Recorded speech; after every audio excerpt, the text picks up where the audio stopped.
की सीट है, लेकिन इस बार बड़ा चेहरा वहां पर नहीं है राजनांदगांव में। लेकिन माना जा रहा है कि खुद पूर्व मुख्यमंत्री की प्रतिष्ठा वहां पर दांव पर लगी हुई है। सियासी माहौल किस तरीके का है, कौन से मुद्दे वहां पर चल रहे हैं?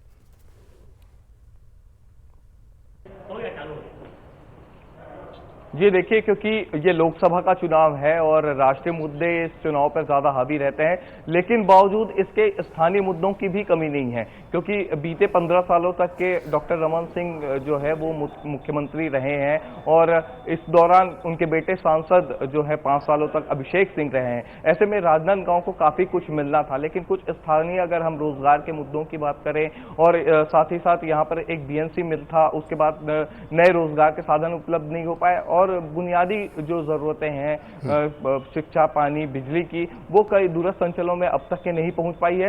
तो कई सारी जो चीजें हैं वो अब तक लोगों को मुहैया नहीं हो पाई है। तो इन सारी चीजों को सोच करके लोग मतदान करने वाले हैं इस बार कि आखिर वो सारी चीजें लोगों तक पहुंचे, क्योंकि जनप्रतिनिधियों से काफी ज्यादा उम्मीदें रहती है। लेकिन एक चीज ये भी है कि सांसद रहते हुए अभिषेक सिंह ने राजनांदगांव के और प्रदेश के कई मुद्दों को उठाया है और इसके अलावा सवाल जो है उनके काफी सवाल उन्होंने किए। और खर्च की अगर हम बात करें तो अपने जो सांसद निधि है उसका भी खर्च जो है उन्होंने सबसे ज्यादा किया है।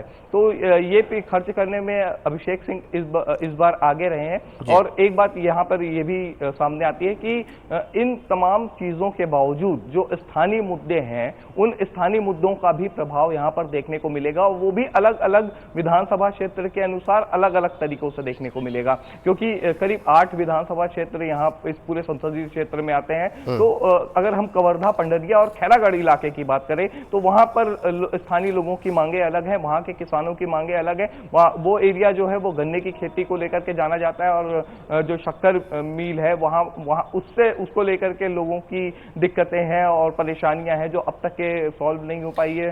और इसके अलावा अगर हम पंडरिया की बात करें और इधर डोंगरगांव, खुज्जी की बात करें तो यहाँ पर लोगों की स्थानीय परेशानियां अलग अलग हैं। तो इन तमाम स्थानीय परेशानियों के साथ जो है लोग अब चलिए, मुद्दे बहुत सारे यहाँ पर हैं और जब वोटिंग चालू होगी तो कोशिश करेंगे कि कुछ मतदाताओं से भी बात करें और क्या उनके जहन में मुद्दे हैं, क्या सोचकर आज वोट डालने पहुंच रहे हैं, ये बड़ा अहम यहाँ पर होगा। न्यूज़ 18 लगातार अपील कर रहा है आपसे, घरों से बाहर निकलें, सबसे पहले मतदान, उसके बाद जलपान, उसके बाद ही कुछ काम करें, क्योंकि महापर्व है, आपका भविष्य इससे तय होने वाला है।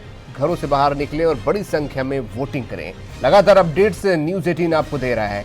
छोटा सा ब्रेक यहां पर लें।